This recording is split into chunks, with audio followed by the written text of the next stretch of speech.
Sahabat Pijar TV, terima kasih sudah klik video YouTube ini. Kiranya kebenaran firman yang saudara dapatkan menerangi kehidupan saudara. Dan untuk mudah menyaksikan video-video lainnya dan mendapatkan update dengan cepat, gimana caranya? Klik subscribe-nya. Jangan lupa berkat Tuhan jangan disimpan sendiri. Klik tombol share di bawah dan dibagikan video ini ke banyak orang sebanyak-banyaknya yang saudara kenal. Salam terang bagi Indonesia.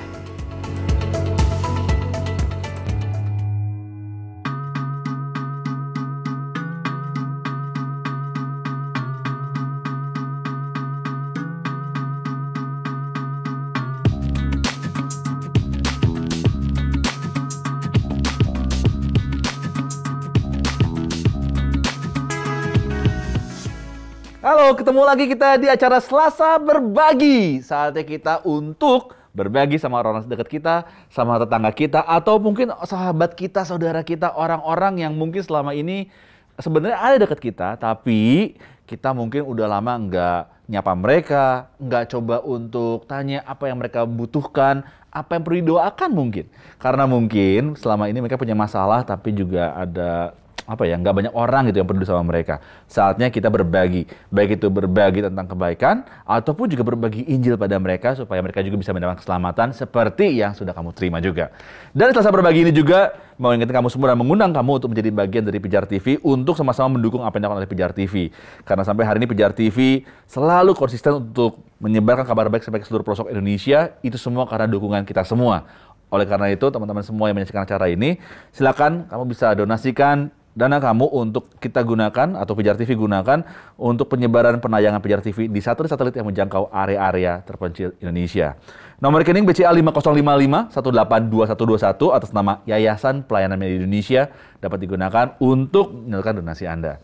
Nah, kalau misalkan kamu nanya, kalau Pijar TV itu sebetulnya bisa disaksikan di mana aja sih?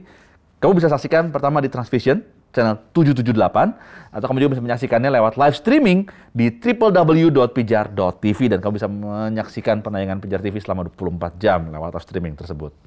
Nah, kalau nih selama kamu menyaksikan penayangan Pijar TV, kamu punya pertanyaan, permohonan doa mungkin, komentar ataupun saran, silakan kamu bisa kirimkan melalui WhatsApp di 0813 87007055 dan ada tim respon Pijar TV yang siap untuk melayani kamu.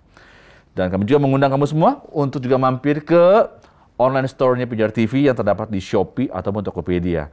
Karena di sana ada merchandise Pijar TV, ada USB pengajaran dari Dr. Bambang Nursena dan juga Pendeta Esra Soru, dan ada berbagai macam merchandise dari Pijar TV yang bisa kamu beli di sana. Oke, langsung aja. Kita mau ngobrolin sebuah tema yang menarik banget, tapi sebelumnya saya mau kenalin juga teman-teman yang sudah hadir di sini. Ada Mas Kris. Ya, Mas Kris, kalau orang Sunda bilang gugupayan. Kasih salam kiri kanannya sama kawan sana. Oke, yang pastinya kalau tanya Mas Kris pasti apa kabar? Apa jawabannya? BIASA ya, biasa. B aja. Lalu juga ada Pastor Randy Chandrinata. Halo Ren. Halo Bang Jo, halo sahabat Pijar TV. Asik, gitu dong. Dan untuk hari ini kita ada tamu yang luar biasa, ada Pastor Christopher Tapiheru. Hai, apa kabar semua? Namanya membingungkan ya? Iya. Mau dipanggil Heru apa Kristo? Kristo aja deh. Kristo aja ya? Oke. Ya, Kristo. Halo, gimana bro? Apa kabar? Sehat puji Tuhan. Sehat puji Tuhan. Yuk. Wah, asik ya. Kalau misalkan hari-hari ini pelayanan masih jalan terus? Masih banyak hal yang dilakukan di dalam pelayanan? Masih. Nggak berhenti sih pelayanan mah. Walaupun online juga tetap jalan. Sekarang juga onsite udah mulai jalan juga Iya, ya? betul. Ya, oke. Ya memang kalau kita namanya menyebar kabar baik itu harus selalu konsisten untuk dilakukan. Oh, is. Dengan siapa aja. Harus. Tema kita nih hari ini nih ada hubungannya sama kabar baik yang kita bisa juga sampaikan pada mereka, yaitu ateis. Nah, pertanyaan yang jadi tema kita juga hari ini adalah ateis ternyata bisa masuk surga? Karena kan kalau misalnya orang nih selalu mikirnya gini kan, setelah mati orang kalau tanya mau mati, semua orang pasti pengen gini. Pada waktu muda pengen hidup enak, lalu dewasa kaya raya, mati masuk surga kan. Itu kan selalu kita lihat tuh, ada tuh slogan-slogan kayak gitu kan. Pertanyaan nih, ateis bisa masuk surga? Gimana bro? Christopher Tapiheru tanggapin tema ini nih. Pertanyaannya, ini cukup unik sih tema bentuknya pertanyaannya. Ateis ternyata bisa masuk surga. Pertanyaannya bukan bisa apa enggak, mau emangnya. Nah, nggak Nah itu, tahu. nah Kan itu semua orang- makanya. Bukannya semua orang mau masuk surga ya? Ya makanya. Terus ateis juga? Semua orang, kalau surga cuma tempat, pasti semua orang pengen ya. Karena kalau ditanya ada yang mau masuk neraka apa nggak mau, pasti nggak ada yang mau ya. Iya, pasti dong. Ya, dan ini yang harus saya tanya lagi, karena ateis kan nggak percaya keberadaan Tuhan gitu ya. Mm-mm. Terus pertanyaannya kalau surga mau, kalau surga ada dan Tuhan di situ, dia mau nggak masuk situ kan gitu kan? Pertanyaannya gitu. Pertanyaan dijawab dengan pertanyaan, bukan dijawab jadinya. Tapi mungkin surga versi mereka mungkin, I don't know. tapi nggak tahu, pengalaman lu gimana? Menghadapi orang-orang yang skeptis atau misalnya yang menyatakan dirinya bahwa mereka nggak percaya lagi sama adanya Tuhan gitu loh. Dan Ya banyak kan nggak percaya lagi, bukan nggak percaya dari awal. Jadi kayaknya ada kekecewaan atau pengalaman buruk berkaitan dengan agama sebelumnya yang dianut, atau ya mungkin apa ya, religious elite yang pernah menyakiti mungkin, I don't know. Karena banyak kan rata-rata terlahir percaya Tuhan. Ya, hampir nggak ada orang yang terlahir langsung nggak percaya Tuhan. benar. Cuman di perjalanan itu entah penjelasan tentang dari agama tentang Tuhannya nggak masuk di nalarnya dia atau apa. Nggak tergantung. Menjawab pertanyaan seperti ini harus ngobrol sih sama spesifik dari yang Supaya tahu juga. ateis macam apa, karena ateis macam-macam jenisnya ateis juga. macam apanya justru ya, bukan cuma sekedar latar belakang kenapa mereka memutuskan untuk jadi ateis. Ya. Dia tipe yang seperti apa. Ya kayak agnostik pun juga ada dua macam istilah yang umum ya, yang mainstream. Ignorant atau emang agnostik. Agnostik kan artinya nggak tahu. Tapi ada yang nggak mau tahu. Betul. Nah itu mau yang mana dulu? Ateisnya juga yang mana? Betul. Nah, Ren, dari nyambut dari apa yang tadi Kristo nih udah sempat share juga, bahwa kita harus banyak ngobrol sih sama mereka gitu ya, sebelum kita coba untuk ngomong lebih jauh tentang kabar baik itu sendiri gitu. Coba tuh buka percakapan. Kalau lu sendiri pernah nggak punya kesempatan untuk ngobrol dengan salah satu dari mereka? Karena pernah nih ada pemirsa juga ngomong, oke, aku sendiri udah percaya Yesus dan aku juga pengen nih kenalin Yesus sama mereka gitu. Lalu gimana caranya? Nah, Randy mungkin punya pengalaman nggak Ren soal ini, Ren? Iya, satu kali ada seorang anak, dulu aku pelayanan retret di tempatnya, diajak sama anak youthku, terus kenalan di situlah di tempat retret itu, sekolahnya dia. Dan nggak lama kemudian, beberapa bulan kemudian, gue dengar kabar bahwa dia declare bahwa dirinya tuh ateis. Berarti pelayanan gue di retret gagal dong. Gak, bukan gitu. Jadi gue kayak, oh, sabar. Gitu kan. Jadi akhirnya udah datang ke rumah. Iya. Kita ngobrol. Itu sekelompok tuh rame-rame. Jadi waktu dia bilang declare dirinya ateis itu, temen-temennya kayak iya, terus ada kayak yang relate juga.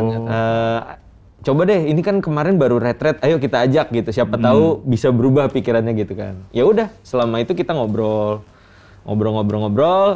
ya bangun hubungan sih ya, lebih tepatnya bangun hubungan gitu kan. Dan beberapa kali juga datang ke ibadah Master Plan Youth. Itu bukan pure mau ibadah, tapi pengen ngobrol abis selesai ibadah gitu kan. Oke. Nah itu akhirnya kita ngobrol gitu. Nah itu dia lagi baru mau masuk ke Fakultas Filsafat di UI. Ya nggak heran lah ya gitu kan. Ya udah kita ngobrol terus panjang jalan. Dia banyak ngasih pertanyaan, ya gue jawab sebisa gue. Dan gue jujur nggak ada beban untuk tanda kutip mempertobatkan dia gitu loh. Gue bilang ya udah kita ngobrol aja kayak biasa gitu kan. Gak apalagi kemarin udah gagal gitu. Gak begitu. Udah retret gagal gitu kan. Ya udah, gue khotbah, dia ikut di situ kan. Biasa ada Dita, ada beberapa anak dia ada di situ juga. Ya udah, berapa kali selesai gue pelayanan, kita makan bareng, ngobrol. Iya. Ya sehari-hari gitulah. Sampai suatu waktu kita habis makan malam tuh, habis pelayanan di mana. Dia bilang ke gue nggak tahu bercanda atau enggak sih ya, dia bilang, "Kak, kayaknya aku mau mulai percaya Tuhan ya." Gue bilang, "Wah, lu jangan PHP-in gue." Tapi dia ketawa habis itu. Jadi ada Tuhan. Bukan. Dia mau mau percaya Tuhan. Kamu jangan PHP-in gue. Hah? Kamu Tuhan? Bukan, karena dia mastiin. Awalnya kan waktu di retret itu kan mencoba ngomong, wah kayak kok kelihatannya kayak gagal gitu. Sekarang kayak ekspektasi gitu. Oh, bener apa berarti enggak? KKR nggak berhasil. Harusnya diajak makan berhasil. Bukan juga gitu. Diajak makan Gitu. berhasil berarti diajak makan. Diajak makan. Diajak Nah, itu makan. Makan-makan. Kunci. kuncinya di situ. Nah, habis itu ya oke, kita tetap keep in touch gitu kan. Tapi satu hal sih yang gue pelajarin ya, kalau kita melayani teman-teman siapapun itu, nggak harus ateis. Mungkin yang kita anggap Kristen yang suam-suam kuku kayak gitu kan. balik lagi itu kepilihan masing-masing sih, gitu. Jadi menjadi seorang ateis itu pilihan, gitu. Iya. Ketika Alkitab bilang segala ciptaan Tuhan itu menceritakan kemuliaannya, Iya. di Mazmur kan ada yang berkata seperti itu, gitu. Mulai dari hal-hal terbesar yang ada di dunia, bumi, planet, alam semesta yang begitu dahsyatnya, sampai ke bagian tubuh manusia, sel-sel terkecil dalam tubuh manusia itu, kalau kita mau gali lebih dalam, mau pelajari lebih dalam, kayaknya kita akan susah untuk mengambil kesimpulan bahwa segala sesuatu terjadi tanpa ada yang menciptakan. Benar. Gitu loh. Nah, gua rasa itu udah cukup harusnya ya membuat mereka teryakinkan. Kalaupun lewat perkataan kita, ya gue percaya mungkin 1 atau 2, dan itu pun karena Roh Kudus yang bekerja, bukan karena hebatnya kita ngajak mereka debat gitu kan. Dan ya pada akhirnya gitu sih, gue percayanya cuma Tuhan yang bisa ngubahin mereka. Dan gue inget satu lagi juga, ketika orang kaya sama Lazarus, yang ketika orang kayanya bilang, tolong dong kasih tahu ke keluarga gue yang lain bahwa ada loh kehidupan setelah kematian, dan lu mesti percaya, lu mesti benar-benar hidup sesuai dengan maunya Tuhan. Terus kata si siapa, Abraham ya, gitu ya. Abraham bilang, ya udah ada kesaksian dari para nabi, udah ada tulisan dari para nabi. Kalau itu nggak bisa membuat mereka percaya, siapa lagi? Betul, Gitu kan. betul. Jadi Bahkan ya, yang bangkit dari kematian bangkit aja dari kematian nggak bisa nggak bisa. meyakinkan mereka. benar. Jadi ya gue nggak terlalu membebankan diri sih untuk mempertobatkan orang ateis gitu. Yang jelas kita bagi hidup, kita ngobrol sama mereka, dan one day Tuhan jamah mereka, yaitu benar-benar bagiannya Tuhan. Roh Kudus cuma dia sendiri sebetulnya sebagai orang itu. Betul. Oke. Nah, menarik banget tadi apa yang tadi di-share sama Reddy tadi ya, soal cerita pengalaman dia untuk ketemu sama orang yang memutuskan diri untuk ateis, dan akhirnya based on relationship ya, bangun hubungan, akhirnya orang itu bisa percaya pada Yesus. Mas Kris, Belum percaya. ya, tapi kan Masih bangun. on progress. Sekarang masih on progress. On the way percaya. Masih on the way ternyata. At least memberikan kesempatan kedua. Tapi kan memang kan orang itu bisa percaya pada Yesus atau enggak kan bukan karena kitanya, Iya, tapi ada karena yang Roh Kudus tahu. dan orang itu. Mas Kris, tadi kita terus punya cara pemikiran selalu kan gitu kan, selalu orang pasti pengen setelah mati tuh ya masuk surga. Ketika ateis, dia memutuskan diri untuk jadi ateis nih kan, berarti dia ya pasti pengen dong mendapatkan surga itu. Nggak tahu kalau dari pandangan lu sendiri tentang ateis gitu, tentang bagaimana firman Tuhan nggak bisa diterima sama mereka, keberadaan Tuhan nggak bisa diterima sama mereka. Menurut pengalaman Mas Kris gimana? Aku memikirkan pertanyaannya dulu tuh, mencerna pertanyaan yang banyak banget dan tidak langsung tadi. Pertanyaan tuh yang mudah-mudah. Gitu. Itu mudah. Pertanyaan susah-susah ini, udah sore-sore begini, pertanyaan susah, ngantuk Kopi. gitu kan. Lanjut. Lagi pantang kopi. Oke, apa ya? Pengalaman dengan kawan-kawan seperti ini. Aku sih tidak ada secara langsung. Iya. Nggak ada secara langsung, hanya memang banyak kawan-kawan yang bertanya di sosial media. Benar. Struggle mereka tentang Tuhan. Dan aku selalu bilang begini, bahwa kadang-kadang aku pun mungkin bisa menyebut diriku ateis, dalam artian A adalah tidak tahu, atau katakanlah gue agnostik. Karena sepanjang klaimku tahu tentang Tuhan, belum tentu pun itu adalah semuanya tentang Tuhan yang kupercayai. Jadi kalau dibilang, aku mengenal Tuhan, tapi sebagian ini, kalau Tuhan segini, berarti aku masuk dalam hitungannya orang yang nggak kenal Tuhan. Itulah sebabnya sepanjang hidup kita akan terus belajar untuk mengenal Tuhan. Betul. Makanya kalau dibilang, antara kamu percaya Tuhan, iya. Tapi kamu agnostik, mungkin iya. Karena aku memang bukan nggak percaya Tuhan, aku nggak tahu Tuhan. Tapi memang menarik adalah ketika orang-orang mengatakan tidak mempercayai Tuhan. Kita pun harus hargai. Kurasa kita harus hargai kepercayaan mereka itu. Entah apapun sebabnya. Mungkin cara yang paling benar ya, tidak memaksakan apa yang kupercayai seperti tadi gitu. Ya. Setiap kita struggle dengan Tuhan, pengenal Tuhan. Ada atau tiadanya Tuhan. Bahkan ya, kalau kita lihat sepanjang Alkitab pun, orang juga teriak-teriak kok, Tuhan, kok ada di mana? Tuhan ada atau tidak gitu. Sejatinya, sepanjang aku baca Alkitab, Di sana pun kita bertemu dengan orang-orang yang bergumul tentang kepercayaan mereka kepada Tuhan. Tentang mereka mau percaya Tuhan atau tidak. Tentang adanya Tuhan atau tidak. Jadi pertanyaan-pertanyaan kawan-kawan tadi wajar kok. Dan kita sebagai orang-orang Kristen ya, kalau diajak ngomong, diajak ngobrol, ya ayo ngomong. Iya. Gitu sih, dan tidak menyalahkan. Dan Jangan aku nggak menghakimi juga, menyalahkan, nggak pendapatnya menghakimi. langsung. Makanya ada banyak pertanyaan di sosial media yang nanya DM langsung begitu. Aku bilang, yes tuh struggle. Kita masing-masing struggle dengan hal-hal yang berbeda. Pun tokoh-tokoh kita punya pengalaman yang sama kok. Dalam satu titik mereka tidak mempercayai Tuhan. Dalam satu titik mereka menyaksikan keberadaan Tuhan. Bener nggak sih Tuhan ada? So itu valid dan itu menunjukkan kamu manusia. Nah aku gitu sih. Nggak pernah aku memaksakan dan memberikan mereka kebebasan untuk berpikir dan share pengalamanku sendiri. Bagaimana aku struggle dengan Tuhan dan bagaimana aku struggle dengan orang-orang yang melabeli dirinya sebagai anak Tuhan. Gitu. Oke. Itu dia ya. Kadang-kadang tuh kita tuh pengen banget gitu untuk langsung nyatain ini lo yang bener gitu kan. Tapi memang kuncinya nggak bisa kayak gitu kayak Mas Kris tadi sama Randy bilang gitu. Yang dibagiin adalah ya udah ajak ngobrol aja, terima aja gitu. Yeah, but we kan? have to standpoint bahwa kita bilang aku di posisi saat ini masih percaya adanya Tuhan. Betul. But kalau kamu tanya sejauh apa yang lo pengen mengerti, aku mungkin nggak bisa jawab. Iya. Aku gitu sih. Iya. Karena ya tadi seperti Kristo bilang, keduanya sama-sama unlogical. Lo percaya Tuhan itu juga unlogical, lo nggak percaya Tuhan juga unlogical. Iya. Dari sisi yang berbeda, lo bilang di sisimu logis, tapi di sisi lain bilang logis. Tapi masing-masing melihatnya unlogical juga. Betul. Yang dibutuhkan adalah berbicara bahwa kita ini berbeda, dan tapi nggak harus saling menentang. Betul.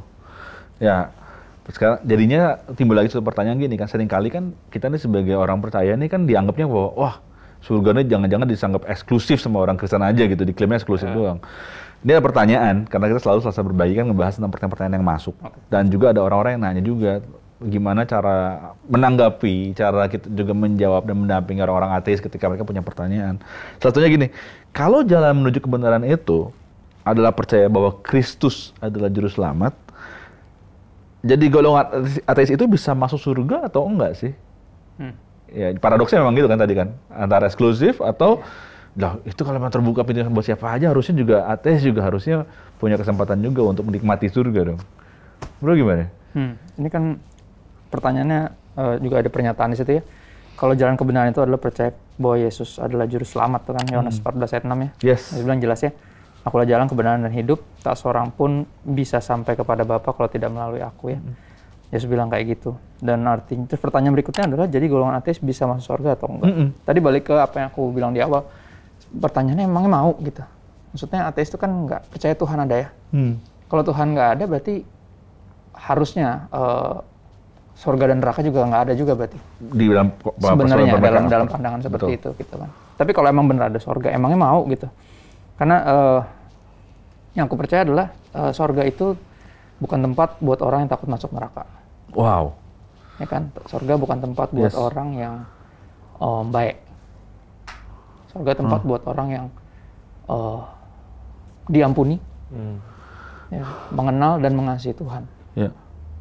Jadi kayak kasarnya misalnya dalam sebuah pernikahan deh, kalau udah nggak saling mengasihi gitu suami istri gitu, rumah tangga yang tadinya rumah yang kayak surga bisa jadi neraka. Cuman gara-gara ada pribadi yang kita nggak suka. Betul. Ya, kalau ateis nggak percaya Tuhan, kalaupun bisa masuk surga, pertanyaannya aku balik nanya, memangnya mau gitu ya? Kalau bilang bisa apa enggak?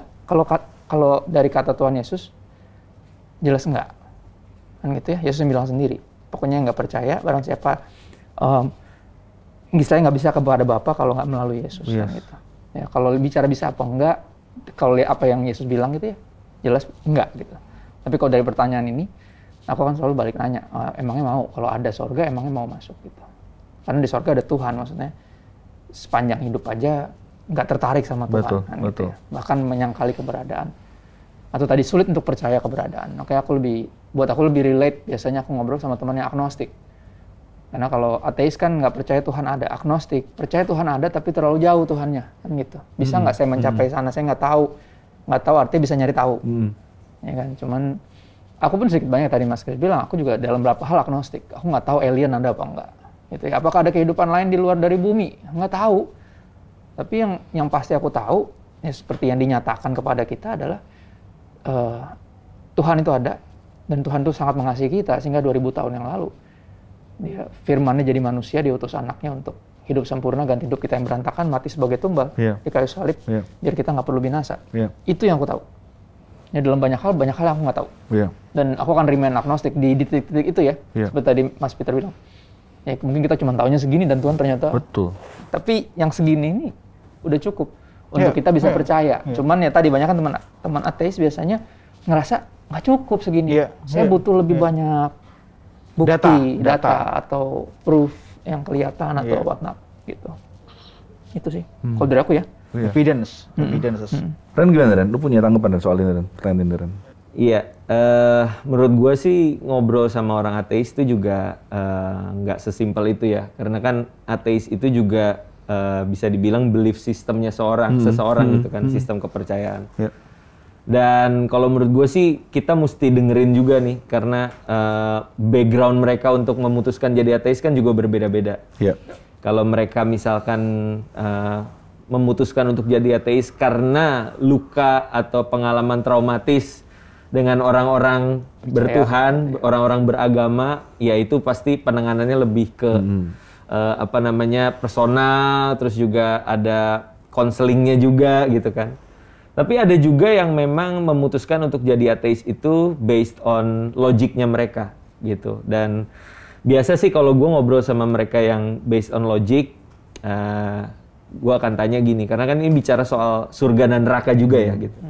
Oke, lu nggak percaya bahwa Tuhan itu ada, artinya surga dan neraka itu juga nggak ada ya gitu. Kalau misalkan ternyata memang selama lu hidup benar, lu hidup sesuai dengan aturan moral yang ada, dan at the end kita mati, lalu sesuai dugaan lu, Tuhan itu nggak ada, surga nggak ada, neraka nggak ada, ya udah, lu hilang begitu saja. Tapi bagaimana jika dengan logika yang sama, lu menyangkali Tuhan itu ada, lu bilang selama hidup bahwa Tuhan itu nggak ada, dan ternyata di ujungnya Tuhan itu ada, surga itu ada, neraka itu ada. Bukankah itu menjadi suatu kerugian yang besar di dalam kehidupan lo? Dan lo harus ambil resiko. Ya kalau bicara logika kan untung rugi kan. Nah resiko ini kayaknya terlalu besar untuk lo pertaruhkan gitu loh. Ya mungkin secara logika gue bisa masuk dari situ sih. Jadi maksud lo tuh, lo coba nyimpulin bahwa daripada lo menganggap Tuhan itu nggak ada, dan ternyata pada waktu mati dia cuma kayak debu doang hilang begitu aja. Kalau itu kan sesuai pandangan orang ateis kan. Betul kan? Iya. Daripada kita nothing tulus. Buat orang percaya apa ruginya? Iya betul. Mereka jadi orang baik. Ya kan? Mati ya udah, paling dikenang dia orang Kristen yang baik. Abis itu nggak tahu kemana kan. Betul. Kenapa nggak lu tambahkan dengan lu percaya sama Yesus aja kan gitu kan? Karena ya dengan logika yang sama, siapa tahu sebenarnya selalu mati, ternyata Yesus adalah Tuhan dan lu dapat surga gitu kan. Gitu. Iya. Nah, ini menarik nih kalau nyangkutnya dengan pandangan bahwa Yesus itu ada ya. Kalau dia dianggap sebagai Tuhan. Nah, ada pertanyaan nih. Mungkin gua kutip dulu sedikit. Kenapa? Mazmur 10 ayat 4 ada ayat menarik. Apa tuh? Aku pakai bahasa Indonesia masa kini. Dia bilang gini, orang berdosa tidak peduli akan Tuhan. Betul. Karena angkuhnya, ia berpikir Tuhan nggak ada. Wow, udah ada di Mazmur. Ada di Mazmur 10 ayat 4. Jadi pandangannya unik. Jadi basically ya kita orang berdosa semuanya, termasuk juga yang Kristen. Maksudnya semua manusia berdosa jatuh dalam dosa yang kemuliaan Allah. Di situ dulu kita mulai yang sama tuh. Ada common ground, dari sana baru ngobrol. Kira-kira sebagai sama orang berdosa gitu kita bisa melakukan apa gitu untuk menjalani hidup ini gitu, ya kan? Nah ini. Ya kita perlu ada sosok yang bisa membersihkan dosa itu. Tentunya karena sistem yang kita percayakan itu. Boleh lanjutin. Aku cuma tergerak baca itu aja. Ini Mas Chris boleh jawab dan teman-teman juga boleh jawab nih ya. Kalau percaya bahwa Yesus pernah ada di bumi secara historis, gitu ya, tapi nggak beriman kepadanya, itu termasuk ateis kah? Jadi iya ada kok Tuhan, ya Yesus ada. Bukan Tuhan. Dia memang pernah hidup 2000 tahun yang lalu gitu ya. Tapi nggak beriman sama dia. Itu termasuk ateis nggak? Nggak percaya sebagai Yesus sebagai Tuhan. Ya, sama aja sebetulnya. Kalau kita kan yang Kristen percayai, orang-orang Kristen percayai itu kan Yesus adalah Mesias, Juru selamat. Juru selamat. Oke, ada beberapa percayaan yang percaya kita ngomongin, percaya bahwa keberadaan eksistensinya Yesus Kristus secara Manusia. sejarah gitu, historik. Betul, historis. Ada dibuktikan segala macam. Bahkan proses seorang Bart Ehrman pun yang agnostik atau ateis pun dia benar bahwa Yesus itu adalah manusia yang ada, dia lahir di Nazaret, ada di zaman Pontius dan Pilatus dan seterusnya, ada, tapi dia nggak percaya bahwa dia adalah Tuhan. Dan kemudian Yesus juga nggak pernah, selama hidupnya nggak pernah berkata bahwa dia adalah Tuhan. Ya kita bisa katakan, nggak bisa katakan ateis, bisa jadi dia percaya kepada teisme yang lain. Maksudnya gimana? Tadi kan katakan, apakah orang yang tidak percaya Yesus ada, tapi tidak percaya Dia sebagai Tuhan. Apakah dia disebut sebagai ateis? Betul. Kan enggak gitu kan. Dia bisa percaya kepada Yesus adalah manusia yang ada 2000 tahun yang lalu, tapi mungkin dia percaya pada teisme yang lain. Dia masih masuk golongan teis berarti ya. Iya, kita nggak tahu kan. Maksud pertanyaannya seperti apa. Betul. Karena ada banyak juga orang-orang individu, kawan-kawan kita yang mempercayai bahwa Yesus Kristus ada, hidup 2000 tahun yang lalu dengan berbagai versi kematian yang seperti apa. Iya. Tapi mereka nggak percaya bahwa Yesus Kristus adalah Tuhan. Dan mereka tentunya bukan ateis karena mereka mempercayai ada sosok lain yang lebih berhak disebut sebagai Tuhan, kan demikian. Iya. Jadi bukan nggak harus dikelompokkan sebagai ateis, bisa saja mereka percaya pada Tuhan dalam bentuk tertentu, keyakinan tertentu. Tapi mungkin kan dia adalah mereka bukan Yesus Tuhan. Ya. Apalagi kita ada dalam kaidah atau koridor perbicaraan secara nasional. Nggak semua kan yang hidup di Nusantara ini percaya Yesus adalah Tuhan. Betul. Dan kita nggak bisa memaksakannya, tapi kita perlu mengabarkannya. Oke. Kalau konteks ateisnya sendiri, dengan dia tahu secara historis bahwa betul pribadi seperti itu ada gitu loh, tapi dia nggak mengakui bahwa dia adalah Tuhan. Menurut lu sendiri gimana? Betul. Apakah dia layak untuk diselamatkan? Atau dia layak untuk menerima surga itu? Masalah layak nggak layak, masalahnya nggak ada yang layak, itu problemnya. Yes. Itu problem utama sebenarnya. Ya, kita harus sadari dulu itu bahwa surga itu kan anugerah ya pada akhirnya. Yeah. Dan ini udah diberikan gitu ya, akses ke sana diberikan melalui diri Yesus gitu. Dan ketika kita menolaknya ya kita nggak bisa masuk ke sana kan gitu. Ada surga itu kan bisa dikatakan kalau di Alkitab dikatakan rumah Bapa ya. Iya. Dan Yesus bilang kalau nggak lewat dia nggak bisa ke sana kan gitu. Ya, jadi buat aku layak nggak layak ya jelas nggak ada yang layak gitu. Iya. Nggak ada yang bisa kita lakukan. Tapi kita harus beritakan karena kalau dia percaya secara historis dan dia nggak percaya sebagai Tuhan, kayaknya mesti dikulik lagi secara historisnya itu yang mana. Karena apa yang Yesus kerjakan dan lakukan seumur hidupnya harusnya cukup untuk membuktikan ketuhanannya. Iya, semuanya. betul. Dan which one of historis Yesus yang dia percayai, berita versi dan kabar yang yang mana yang dia percayai. Karena sejak awal di Injil pun ditulis, ada banyak juga ketika dikuburkan gitu kan, beritakan kepada orang-orang ini bahwa Yesus mayatnya dicuri, itu kan juga hoax yang disebarkan kan itu. Ya itu kan salah satu versi dari Yesus yang berkembang juga. Betul. Dan kemudian lagi kita tahu ada versi 400 tahun kemudian ada yang ngomongin tentang Kristus lagi dan banyak gitu kan. Which one version of Jesus historis yang lo tahu? Jangan-jangan yang Da Vinci Code lagi kan? Yang novel. Dari novel. Yang punya anak sampai sekarang ada anaknya. Nah, kayak novel itu sendiri kan dianggapnya adalah bagian dari historis juga kan? Padahal kagak. Bagian dari historis juga, bagian dari mengapa bahwa ya itulah Yesus yang saya tahu, Yesus yang saya kenal.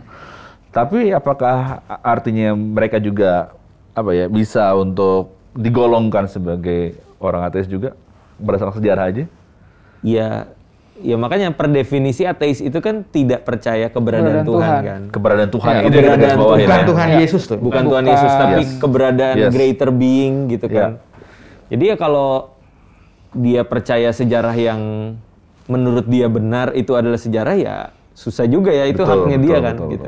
Paling kita ya coba kasih lagi bukti sejarah yang lebih jelas. Nanti kan karena sejarah yang paling bisa kita percaya tentang Yesus historis kan ya pasti Alkitab lah. Betul.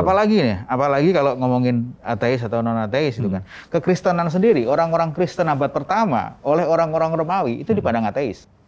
Iya, karena mereka nggak percaya versinya. menyembah Tuhan yang ada demikian banyak Tuhan gitu kan. Betul. Tapi kamu hanya tahu Yesus itu aja dianggap ateis. Berarti balik, ateis dalam pandangan yang mana? Ya. Yang jelas tadi mesti di-differentiate. Bukan kalau nggak percaya Yesus Tuhan, kalau nggak percaya Yesus sebagai Tuhan, masuk kategori udah Alkitab namanya antikris. Iya. Itu yang ngeri kan? Betul. Bukan ateis sebenarnya. Tapi itu bagus loh, kurasa. Dengan awal seperti itu, dia bilang dia merasa kenal Yesus, historis. Iya. Itu modal yang baik untuk kita masuk Memberitakan, pembicaraan ya, bukan pembicaraan lebih baik gitu kan. Kita tadi setuju dengan Kristo yang Alkitab katakan, tapi kita juga tidak kurang tentang berita-berita atau sejarah-sejarah di luar Alkitab yang mendukung berita Alkitab itu sendiri, yang ada pada orang-orang yang netral. Betul. Sejarawan. Gitu, kayak yang ditulis oleh siapa namanya? Josephus gitu kan. Itu bisa kita pakai juga gitu kan. Iya, justru yang salah adalah kalau misalkan mereka udah percaya secara historis dan kita berhenti. Justru nggak menggunakan kesempatan untuk jadi pembuka pembicaraan gitu loh, untuk bicara lebih lanjut sama mereka. Itu kan bagus tuh kalau bilang, bayangin ya, Yesus yang seperti itu nih, kemudian kok ada gitu kan, kalau kita lihat, kok bisa gitu kan, orang-orang yang seperti Petrus dan Paulus gitu, menyaksikan, memberikan hidupnya kepada orang yang biasa gitu kan. Ya pasti ada sesuatu yang menarik loh. Kok bisa itu ada orang-orang terpelajar di Eropa, Yunani, Roma gitu, meletakkan jabatan mereka semua dan kemudian rela ngikutin Yesus, dan kemudian para martir. Loh, itu pembicaraan yang bagus. Kok bisa gitu. Ya, kalau pasti dia ada sesuatu tentang ada yang luar biasa dari Yesus ini. Betul. Nah itu dia, makanya kita pengen banget, banyak yang sering tanyakan, gimana caranya saya untuk bisa memberitakan Injil pada mereka? Ya itu, memulai pembicaraan yang mereka bawa sendiri sebetulnya, ketika mereka percaya dalam historis, yang angkat dari situ. Akan sangat menarik gitu kan. Kierkegaard pernah bilang gitu kan, lo nggak bisa meyakinkan orang untuk menjadi Kristen, karena bukti-bukti nggak akan pernah bisa meyakinkan. Bukti akan diberikan ketika lo percaya. Kekristenan adalah lo percaya, baru lo akan melihat buktinya. Kierkegaard yang bilang seperti itu. Oh, that's good. Menarik gitu. Nah, Ren, ini ada pertanyaan menarik nih, Ren, nyambung sama tentang Tuhan Yesus sendiri nih. Kalau orang yang nggak percaya Tuhan dan belum bertobat, lalu meninggal, kira-kira rohnya kemana ya? Tapi semasa hidupnya orang ini banyak berbuat baik. Apakah Tuhan akan mempertimbangkan juga berdasarkan perbuatannya? Ya, ini balik lagi ya, kalau menurut gua banyak doktrin ataupun tafsir yang berbeda mengenai hal ini. Ada yang eksklusif, ada yang strict. Belum percaya Yesus, belum pernah dengar nama Yesus seumur hidupnya, ya tetap aja masuk neraka gitu. Padahal dia nggak pernah dengar sama sekali. Ada tuh yang kayak gitu. Ada lagi yang bilang, oh selama dia nggak menolak, dia nggak pernah dengar, ya kan, terus dia banyak berbuat baik, dihitung berdasarkan perbuatan. Ada yang model begitu. Ada yang bilang, ya selama dia nggak menyiksa orang Kristen, ya dia beragama apapun, udah pernah dengar Yesus, bisa juga. Kalau nggak ngelawan berarti dipihakin. Iya, jadi gue di sini nggak mau memilih mana yang benar dan akhirnya membuat doktrin masing-masing dari gereja-gereja, orang-orang jadi bingung. Tapi yang jelas itu bukan alasan bagi kita untuk tidak memberitakan Injil sih, gitu. Karena kita pikir, oh tenang, nanti juga Tuhan punya kebijaksanaannya masing-masing gitu. Nggak gitu juga gitu. Kita tetap memberitakan Injil, tapi di saat yang sama kita nggak maksa. Nah itu. Aku percayanya gini, hati Bapa itu bukan yang gini, ketika ada yang percaya dan enggak, terus dia, oke, lu percaya, masuk sana, surga, bagus. Yang neraka sana, syukurin lo, emang lu nggak percaya gue sih, mati aja lo. Bapak itu pasti hatinya juga hancur, hatinya juga nggak menyayangkan sekali ketika ada orang yang lebih memilih untuk tidak percaya kepada dia. Gitu. Aku percaya hatinya Tuhan gitu, dan aku rasa harusnya hati Tuhan itu juga ada di hati kita gitu loh. At the end ketika diberikan pertanyaan seperti ini ke gue pun nggak berani yang dengan strict bilang ini bilang itu. Ini yang gue percaya, ini yang gue yakini, Yesus juru selamat dunia. Betul. Lewat Yesus orang diselamatkan, tapi apakah gue akan dengan mudahnya bilang bahwa mereka yang belum pernah dengar nama Yesus mereka akan binasa? Nggak sesimpel itu sih gitu untuk bisa mengatakannya. Kayak gitu. Tapi kan ada ayat di Efesus 2:8 kan gini, sebab karena kasih karunia kamu diselamatkan oleh iman, itu bukan hasil usahamu tapi pemberian Allah. Nah, gimana lu nanggepin ini, Tok? Nanggepin ini ya, berkaitan dengan pertanyaan ini sih sebenarnya khususnya. Pertanyaan sebenarnya adalah dari pertanyaan tadi itu sebenarnya gini, how good is good enough? Itu pertanyaan. How good is good kan enough? Dia bilang tadi kan, kalau sebanyak hidup berbuat baik dan segala macam. Seberapa baik itu yang cukup untuk masuk surga dalam tanda kutip gitu ya, kasarnya ya. Galatia 3 ayat 10 sampai 13. Yeah. Aku bacain ya, aku pakai terjemahan sederhana Indonesia. Sebaliknya orang yang berusaha membenarkan dirinya di hadapan Allah dengan cara menaati hukum Taurat akan dikutuk. Kaget ayatnya pas pertama baca, hah? Maksudnya? Karena kitab suci berkata terkutuklah setiap orang yang gagal mentaati semuanya perintah yang tertulis dalam kitab hukum Taurat. Jadi kalaupun baik harus perfect. Ada standarnya, baru sempurna. Harus perfect. Nah, pertanyaan how good is good enough? Seberapa apa kita cukup baik kan gitu ya? Kebaikan macam apa yang bisa bawa kita ke surga? Kalau bicara secara doktrin Kristen tentunya nggak ada. Ya kan? Dan dilanjutin lagi nih di Galatia 3. Dengan demikian jelaslah bahwa tidak ada seorang pun yang bisa diterima sebagai orang benar di hadapan Allah dengan mentaati hukum Taurat. Sebab kitab suci berkata orang yang dianggap benar oleh Tuhan akan hidup selamanya karena percaya penuh kepadanya, kepada Tuhan. Sedangkan hidup menurut hukum Taurat bukan atas dasar percaya, melainkan atas dasar perbuatan. Ya kan? Sedangkan dibilang hidup menurut hukum Taurat itu bukan berdasarkan percaya, tapi berdasarkan perbuatan. Kalau semuanya dilakukan. Betul. Karena ada tertulis hidup seorang diberkati hanya jika perbuatannya sesuai dengan semua perintah dalam hukum Taurat. Itu artinya kita semua terkutuk. Wow, ayat jelas banget. Karena setiap orang gagal mentaati semua perintah yang tertulis dalam hukum Taurat. Ya, mungkin nggak semuanya, tapi at least ada dalam artian ya hukum Taurat itu banyak. Pasti ada yang lolos, dan dibilang kalau satu gagal berantakan semua. Ya kan? Tetapi Kristus sudah menebus kita dari kutukan itu. Dia memberikan dirinya sendiri untuk menggantikan kita dan menanggung kutukan menurut hukum Taurat. Karena ada tertulis dalam kitab suci, terkutuklah orang yang mati digantung di kayu salib. Kan gitu. Ya, pertanyaannya adalah selalu how good is good enough. Karena kita tahu kita not good enough, dalam bahasa Kristennya nggak bisa nyelamatin diri sendiri. Betul. Makanya perlu juru selamat. Di zaman dulu sopir disebutnya jurumudi. Orang kalau bisa nyetir kan nggak perlu jurumudi. Dia bisa nyetir. Kan gitu. Orang bisa nyetir nggak perlu sopir. Kecuali banyak kegiatannya dan perlu untuk istirahat dan segala macam. Cuman masalahnya nggak ada orang yang bisa nyelamatin dirinya sendiri. Makanya perlu juru selamat. Makanya itu yang dibilang. Ya, akulah jalan kebenaran dan hidup. Terus sebelum Yesus disalib kan ini ya ngomongnya Pilatus ya. Pilatus kan nanya. Jadi apa itu kebenaran, dia bilang. Ya. Dan Yesus nggak jawab. Langsung naik ke kayu salib. Artinya apa? Sederhana. Ini kebenarannya. Saya yang harus bayar. Kamu nggak bisa bayar sendiri. Ya Pastor Raguel, aku selalu kutip, dia bilang, dosa itu kayak hutang. Nggak akan beres dengan cara berhenti berhutang. Harus ada yang dibayar hutangnya. Benar. Dan kita nggak bisa bayar masalahnya. Ya, Yesus datang sebagai itu, makanya disebutnya penebusan. Dia bayar dosa kita di kayu salib, biar kita ngerti ya, dimungkinkan untuk ke sana. Makanya akulah jalan tuh maksudnya itu. I have to do this. This is the way. Kan gitu. I am the way. Saya harus melakukan ini karena nggak ada yang bisa. Nah, gitu. Itu pertanyaannya selalu how good is good enough. Ya kalau ngomongin tadi berbagai macam pandangan ya, seperti yang Randy jelasin, aku setuju. Ya, tapi sekali pertanyaannya harus kayak gitu. Cukup nggak 99,9%? Dan kita pasti juga nggak nyampe situ, jujur ya. Bahkan sebagai orang Kristen pun sendiri aku bilang untuk jauh dari menyeimbangkan timbangannya ini kita mungkin nggak mungkin. Pernah. Kalaupun ada timbangan udah pasti berat sebelah. Kita udah pasti semua manusia masuk neraka, maka kita perlu anugerah.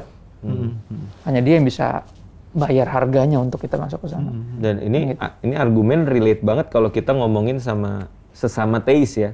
Buat mereka yang percaya keberadaan Tuhan, bicara tentang bagaimana sih seseorang bisa diselamatkan gitu kan. Nah, ini penjelasan yang sangat masuk akal gitu loh. Karena ya sejujurnya sebagai orang beragama dan bertuhan harusnya sih sadar ya bahwa memang tidak ada perbuatan baik yang cukup baik gitu loh untuk kita bisa dilayakkan masuk ke surganya gitu. Ya, itu kan teis ya tadi ya. Surga, Tuhan, setan, surga dan neraka itu kan kita punya Teis. pandangan kan. Kalau ngomong sama ateis beda lagi. Makanya tadi pertanyaannya agak unik sebenarnya. Ateis ngomongin surga. Ateis ngomongin surga itu buat aku unik. Maksudnya berarti kalau misalnya kayak begitu, artinya surga buat ateis itu yang benar-benar nggak ada, atau emang nggak ada orang yang pengen memiliki kenikmatan hidup selamanya gitu loh, bahkan kehidupan setelah kematian. Nggak ada Kalau ada, pasti dia nggak akan jadi ateis sih, kalau menurut gue. Iya. Kalau dia Ini merasa, akan beda. gue pengen jadi ateis tapi pengen masuk surga, nggak nyambung. Karena orang ateis, nggak percaya ada dia surga. nggak Hidupnya percaya. udah selesai. Ya. Selesai di bumi ini. Iya. Dia Artinya nggak dalam percaya. logika yang sama sebenarnya kita bisa tanyakan itu pada mereka kan. Ya kan kita balikin kalau dia mau Betul, baca, kan? kalau dia mau masuk surga, nah ini lu ateisnya macam gimana kan bingung ya maksudnya. Rata-rata yang aku ngomong sama teman yang pure ateis nggak ada yang ngomongin surga dan Jangan-jangan neraka. ateis Protestan lagi dia. Ateis Protestan. Bisa jadi. Ateis seasonal. Seasonal. Nah kalau dari Mas Kris, Mas tadi ngomongnya soal perbuatan baik gitu ya, perbuatan baik yang bisa menyelamatkan versus dengan percaya pada Yesus itu sendiri gitu kan. Kadang kan pertanyaan itu gini. Belum bertobat. Iya, kalau orang yang nggak percaya Tuhan Meninggal. dan belum bertobat dan meninggal gitu, Rohnya kan, kemana, begitu. katanya, Mas? Rohnya kemana? Padahal dia dalam hidupnya dia selalu berbuat baik loh gitu kan. Ya, itu ngomongin eskatologi pada akhirnya. Yang kurasa ada banyak kesamaan bahwa roh akan kembali kepada Bapa, entah pada akhirnya bagaimana. Tapi roh akan kembali, kalau Anda sebagai orang yang teis pasti akan percaya bahwa roh akan kembali kepada penciptanya, entah apapun sebutannya. Kalau kita bilang roh akan kembali kepada Bapa, orang lain mungkin akan kembali pada penciptanya. Hanya masalahnya kalau orang ateis, ya udah selesai. Iya. Bahkan mungkin mereka nggak percaya ada roh itu, Nggak ada pencipta juga. nggak ada pencipta dan segala macamnya. Makanya kalau lihat beberapa yang kemarin gitu kan, ada acara-acara yang parodi yang lucu-lucu itu, menantangin roh-roh kayak acara apa namanya, pemburu hantu segala macam dunia itu. lain. Dunia lain yang melibatkan orang yang percaya Tuhan, kan dibecandain roh-roh itu. Dia bercandain cuak gitu kan, bercandain gitu kan. Jadi memang dia nggak percaya gitu. Gimana lagi coba gitu kan. Jadi nggak percaya adanya hantu, nggak percaya adanya Roh duniawi. Bahkan mungkin ya sampai jauh kalau ada penampakan Mbak Kunti, Mbak Pocong dan segala macamnya, mungkin itu alien. Bukan spiritual being gitu kan. Itu aliens gitu, kayak gitu. Bilang aliens yang apa namanya, yang udah ada di bumi sejak dahulu, bahkan mereka yang menghuni bumi, tapi mereka memilih untuk tidak menampakkan dirinya karena populasi manusia semakin banyak. Akan beranggapan sedemikian, selogiknya mereka, karena mereka tidak. Menolak spiritualitas. Iya. Ya. Bahkan mungkin ya, ini asumsi dan segala macamnya, mereka menantikan juga di ekstraterestrial ini akan membawa mereka ke planet berikutnya, sehingga mungkin sampai sejauhnya ya, bahwa mereka mungkin akan hidup abadi. Iya. Dan kemudian keadaan dirinya itu dipindahkan kepada benda yang lain, kesadaran dirinya kalau ngomongin itu, itu akan seperti itu. Mereka nggak akan percaya surga dan neraka. Mereka akan, seandainya mereka yang murni ya, mereka nggak percaya, mereka akan berhenti hidup di dunia ini. Tapi ada orang-orang yang pernah berevolusi gitu, mempercayai aliens, another entity yang kemudian akan menyelamatkan umat manusia menjadi bentuk yang lain, mereka akan percaya itu. Bahwa hidup mereka akan ke sana, ke entah dunia yang lain, entah dimensi yang lain. Wah, itu banyak banget sih orang yang nggak percaya kepada Tuhan, surga dan neraka, kehidupan mereka kemana. Setelah tadi titik, ya udah habis ini ya selesai. Makanya gue senang-senang di bumi, senang-senang hidup gue sekarang. Nanti ya nggak ada, ini hanya kebetulan. Dan kemudian yang pandangan yang lebih luas lagi itu, yang jelas bukan surga dan neraka dan Tuhan. Nah, kalau sekarang pertanyaan dibalik, itu adalah pertanyaan yang mereka balikan ke kita gitu loh. Itu yang gue percaya. Dari mana kalian yang orang percaya, sebagai orang Kristen, kok bisa percaya bahwa ada kehidupan setelah kematian? Nah, seringkali kita juga sebagai orang percaya nih, beberapa orang tuh kebingungan untuk menjawab ini gitu loh. Karena untuk percaya bahwa, ya gue percaya bakal masuk surga, karena Yesus katakan itu. Tapi kan lu belum masuk surga kan, lu belum pernah mati. Gimana lu bisa yakin bahwa setelah kematian lu bisa surga? Kok lu udah berbuat baik sebanyak mungkin, nggak bisa masuk surga hanya karena lu nggak percaya Yesus? Nah, gimana cara kita menjelaskan pada mereka, orang-orang ateis, yang memberikan pertanyaan itu sama kita? literasi lah, literasi Ya, balik. literasi. Seperti Anda percaya apa yang percayai, demikian juga saya percaya. Kenapa Anda mempercayai apa yang percayai? Pasti Ada dari baca alasannya. buku, literasi kan. Demikian juga saya percaya apa yang saya percaya sekarang ini, Alkitab percayai. Jadi saya berbuat baik, ya kembali berbuat baik, bukan untuk mencapai apa yang nanti dijanjikan, mau surga, mau planet lain, yang menurut Anda kita pakai definisi, pakai terminologi mereka. Tapi saya percaya bahwa kehidupan yang saya diberikan pada sekarang ini adalah kehidupan yang luar biasa. Yesus telah mati bagi saya dan itu tertulis di buku yang saya percayai. Sehingga sebagai responnya saya harus berbuat baik. Mengisi kehidupan ini termasuk berbuat baik kepada Anda. Makanya saya tidak mencela-cela Anda kan gitu kan. Exactly. Betul. Ya. Karena justru karena keyakinan kita punya Yesus itu yang membuat kita berbuat baik tadi apa yang Benar. Dan Mas Kris bilang. aku aja agak nyambung ke yang Randy bilang di awal. Maksudnya kalau kita percaya Yesus pasti kita berbuat baik. Ya kan, kalau orang nggak percaya Yesus cuma punya perbuatan baik. Dan kalau ternyata perbuatan baik nggak bisa bawa orang ke sorga, kelar kita. Arti kan, at least gue punya juru selamat, lu nggak punya apa-apa lagi. Betul. Nih, gue punya juru selamat sama perbuatan baik, Kristen. Lu cuma punya perbuatan baik. Tapi nggak punya. Dan ternyata juru perbuatan selamat baik itu. nggak bisa terakhir. Ya dong, ngerti kan? Kalau kita nggak ada ruginya, ya kan kita percaya, justru kita keuntungan itu naik, keuntungan itu mau kita bagi kan gitu. Betul. Ada juru selamat loh. Ya kan kita bisa percaya karena Yesus yang bilang kan gitu. Iya. Betul. Kita kan ngomongin nggak ada ruginya untuk percaya Tuhan. Nggak ada ruginya untuk percaya Yesus adalah Tuhan. Betul. Ya, justru rugi ada segalanya kalau ternyata perbuatan baik nggak bisa bawa ke sana. Masalah kita kan selalu pikir sense of justice kan. Betul. Nah, kita berpikir surga tempat buat orang yang baik, ternyata bukan. Alkitab, kalau kita baca Alkitab, kalau kita Kristen terus-terusan dikasih tahu lu tuh bukan orang baik, lu tuh orang berdosa. Iya, itu yang harusnya kita selalu ceritakan. Makanya gitu. tadi gue kutip si Galatia 3 tadi kan. Galatia 3:10-13 tadi. Untuk ngingetin kita, nggak ada gitu. Nggak ada orang yang baik gitu. Maksudnya kebaikan macam apa yang bisa bawa ke sana, karena nggak ada. Gitu. Makanya Yesus masih datang. Kata-kata yang Tuhan Yesus bilang ketika ada orang muda kaya yang religius datang ke dia kan. Betul. Ya, guru yang baik apa yang harus saya lakukan untuk orang hidup yang kekal? Terus dia bilang, kenapa lo bilang gue baik? Bukan karena Yesus nggak baik. Yesus kan nggak ada salahnya. Sampai disalib pun nggak ada salahnya. Betul. Dia sampai bilang nantangin religious elite, coba tunjukin gue dosa di mana? Tunjukin. Kan dia sempat nantangin gitu. Nggak ada yang bisa nunjukin. Betul. Bukan karena Yesus nggak baik dia nanya itu. Dia nanya itu karena orang ini berpikir dia cukup baik. Iya. Dan Yesus bilangin, nggak ada yang baik manusia, cuma Tuhan doang yang baik. Ngerti ya? Nah dari sana tuh, dia langsung lempar dua kebaikan tuh nggak cukup.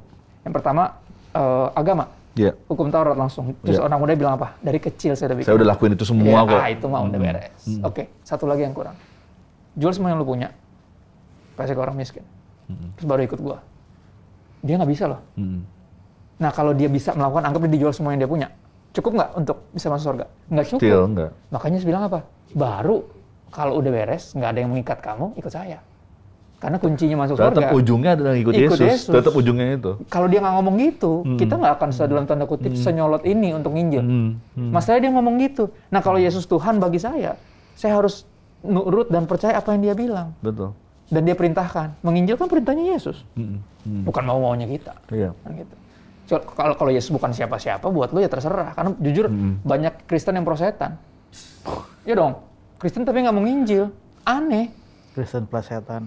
Padahal Yesus yang nyuruh. Nah berarti Yesus siapa buat lo kan gitu kan? Nah itu buat Atau Yesus nggak penting buat lu. Nah itu atau lu Kristen ateis. Karena seberapa penting lu buat dalam hidup lu akan coba tuh cerita kan. Merasa ya itu menarik ya. Yesus siapa buat lu? Kan keterbatasan pada ajaran juga itu. Yesus adalah juru selamat saya pribadi gitu kan. Betul. Itu harusnya bukan titik, karena seharusnya kekristenan adalah komunal bukan pribadi. Iya. Makanya kita ngomongin Yesus juru selamat pribadi, ya udah lo gak percaya Yesus ya bukan urusan gua. Iya. Ya itu kadang-kadang gue kan pribadi. Iya. Harusnya terus begitu. Yesus itu adalah juru selamat dunia. Juru selamat dunia. Seperti yang firman Tuhan bilang. Ya, dan itu yang ya benar mesti terus diingetin pada akhirnya sebagai sesama manusia gitu ya. Dan yang udah mendengar kabar baik adalah tugasku untuk membagikannya. Betul. Karena aku mengasihimu seperti aku mengasihi diriku sendiri. Sebesar gue pengen selamat, gue juga pengen selamat. Iya. Itu alasan gue nginjil, nggak ada yang lain. Gue nggak punya agenda yang lain. Betul. nggak ada agenda untuk menguasai dunia biar semua jadi Kristen. Nggak Iya. ada itu. Pinky and the Brain dong itu. Iya, Pinky and the Brain dong. Kita harus menguasai Menguasai dunia. dunia. Gitu. Iya, maksudnya nggak ada. Hei bangun kita, Pinky. Hari ini kita akan menguasai dunia. Apalagi yang kamu lakukan? Dua tikus itu. Ya, jadi kita di sini sebenarnya mau coba untuk buka wawasan juga bahwa gini, kita sebagai orang percaya itu justru jangan jadi takut untuk cerita tentang Injil sama orang-orang yang menganggap dirinya bahwa mereka ateis gitu ya, mengklaim diri mereka ateis. Justru apapun yang mereka coba ceritakan, apa yang coba didiskusikan gitu, itu harusnya jadi jalan masuk untuk kita berbicara. Soal mereka terima atau enggak itu sih bukan masalah ya gitu ya. Itu kan bukan bagian kita, tapi bagian kita adalah cerita aja apa yang kita pahami. Kalaupun ada pertanyaan yang nggak bisa kejawab juga nggak masalah juga, ya kan? Karena kita juga terbatas, kemampuan kita terbatas kan. Tapi intinya adalah tetap cerita. Nah, Ren, mungkin ada satu pertanyaan nih Ren dari pemirsa gini. Jika bertobat adalah jalan untuk kita mendapatkan keselamatan dari Tuhan, tapi Tuhan juga telah menetapkan orang-orang yang Ia pilih untuk bersamanya di surga. Apakah pertobatan ini menjadi penting buat semua orang? Ya balik lagi ya, kita mesti bisa bedain mana yang bagian kita, mana yang di luar itu gitu.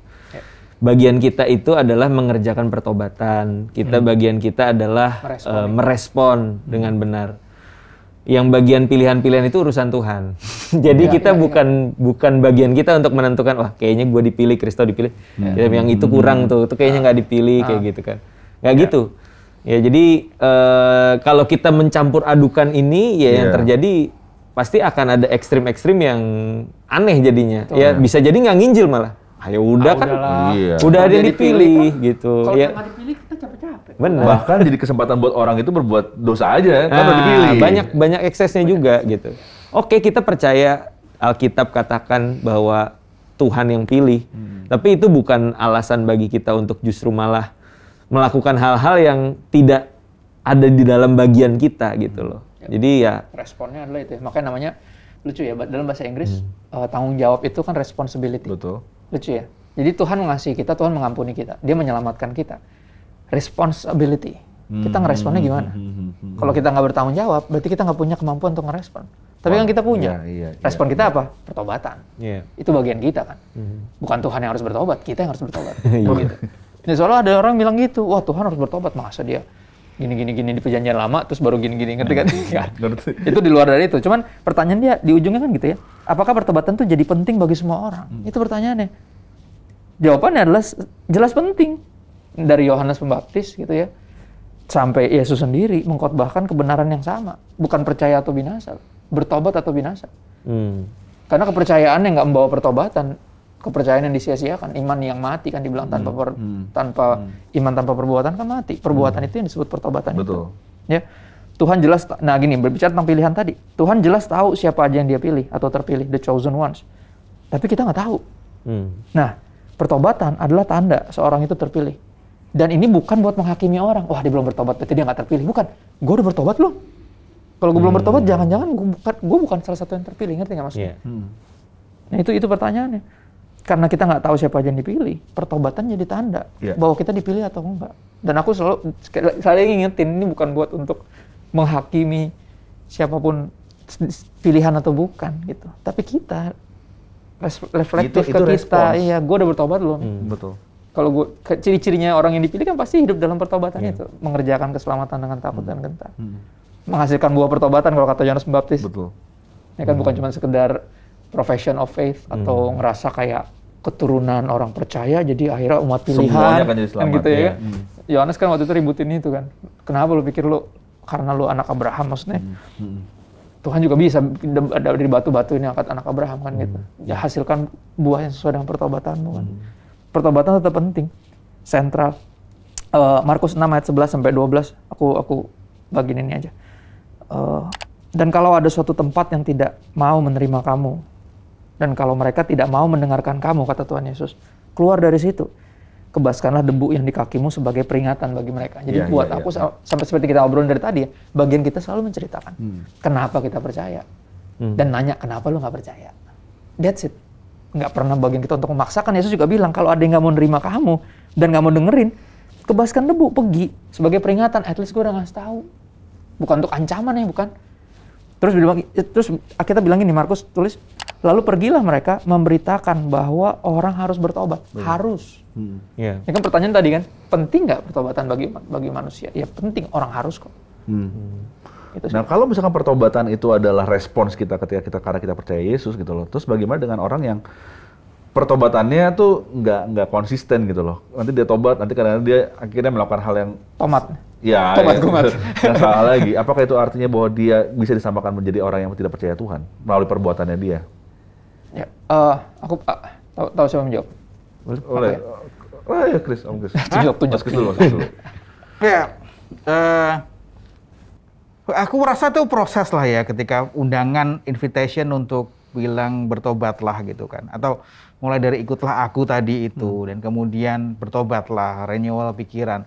Kurasa itu semua adalah proses, nggak langsung tiba-tiba jadi gitu. Mari kita lihat apa yang terjadi kepada Petrus lah misalnya. Apakah Petrus langsung kemudian jadi hero gitu kan, manusia yang tak ada celah, tak ada salahnya gitu. Masih banyak tindakan ajaibnya dia. Betul. Terus bilang ada tindakan ajaibnya dia.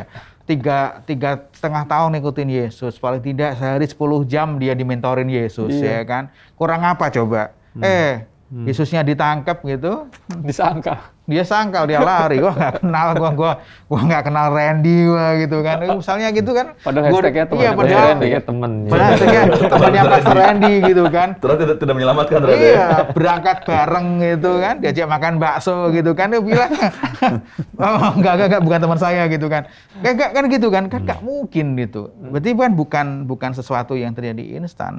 Bahkan kan kita tahu juga bahwa Petrus juga masih berproses juga. Dia ditegur oleh Paulus ketika bilang munafik gitu kan. Nah, gimana coba? Apakah Petrus bertobat juga dong pada akhirnya bahwa dia harus menerima saudara-saudara yang tidak bersunat itu dalam satu hidang, dalam satu meja gitu. Itu yang terjadi. Bahkan kemudian menurut tradisi lagi ini. Menurut tradisi ketika terjadi keributan itu kan di Roma, mencari kambing hitam orang Kristen untuk disalahkan.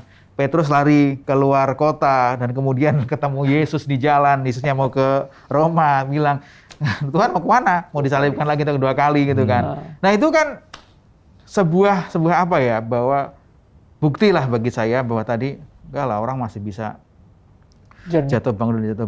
Perjalanannya. Tapi kita tahu bahwa Petrus tidak mengulangi kesalahan yang sama. Iya. Itu yang perlu kita tahu bahwa nek kowe wis kamu wis bertobat, ya bertobatlah setiap hari katanya gitu. Oke, Ren, ada pertanyaan Ren dari yang tadi? Buat Rara sebetulnya bahwa yang namanya pertobatan itu apa ya? Apakah akhirnya ketika orang bertobat dan akhirnya dia jatuh lagi dalam dosa dan nggak konsisten dalam pertobatan itu, apakah bisa disamakan artinya dengan menjadi orang yang sebenarnya dia nggak percaya Tuhan sepenuhnya gitu loh?